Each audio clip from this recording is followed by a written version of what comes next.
COPD, like you rightly mentioned, stands for chronic. So chronic would mean something that is long-term, something that doesn't just come and go, it stays with you. Obstructive pulmonary disease. So pulmonary would mean that it involves the lungs, and obstructive would mean that it blocks the lungs in some way. It prevents you from taking a breath as freely as one would like to. This usually happens as a culmination of damages caused to the lung due to different reasons. So that damage could be cigarette smoke, for example. So it's one of the commonest respiratory diseases that you would see in an individual who has smoked cigarettes at some point of time, or smoked tobacco in any form at some point of time in their lives. It could also happen because of biomass fuel. So a lot of people in India, for example, used to cook on and still continue to cook on chulhas, on sigidis, which is coal, which is burnt, and those particles can injure the lung as well. It can be caused by pollution. It can be caused by other exposures, work exposures, which irritate the lungs.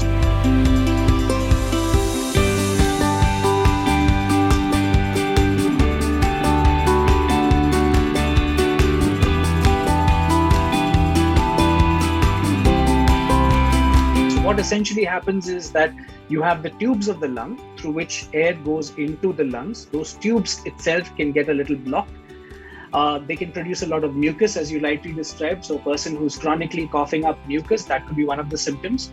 And eventually these tubes of the lung reach a point where air and blood come together and oxygen from the air enters our blood. And that part can also get damaged, which means that whenever our body's need for oxygen increases, for example, when we're walking fast, when you're climbing stairs, when you're trying to do any strenuous activity, your lungs simply aren't able to deliver that amount of oxygen and the person ends up feeling breathless.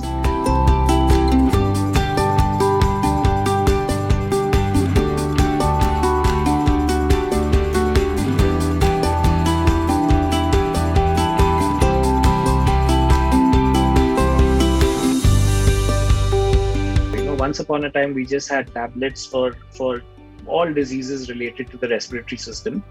We've realized over time that inhaled medications tend to do a much better job, at least in terms of relieving one's symptoms. So inhalers, whether it's in the powdered form, you get capsules which we call capsules of different kind which we call dry powder inhalers, or if it's the traditional pressing inhalers that one knows from watching other people use it, or if it's nebulizations, whatever the form of therapy in an inhaled route tends to open up the lungs, open up the tubes of the lungs, reduce the secretions, improve the perception of shortness of breath, and that can vastly improve quality of life.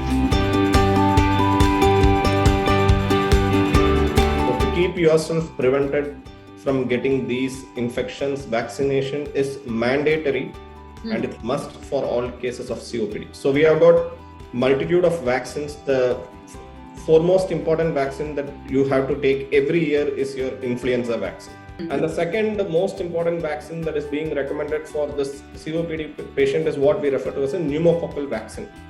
So this is to prevent the COPD patient from getting infected by bacteria, which is a Streptococcus pneumoniae. So to prevent that, you need to take this pneumococcal vaccine. And recently, the 2021 guidelines on the COPD has also come up with something called as a Tdap vaccine. That is to protect yourself from diphtheria.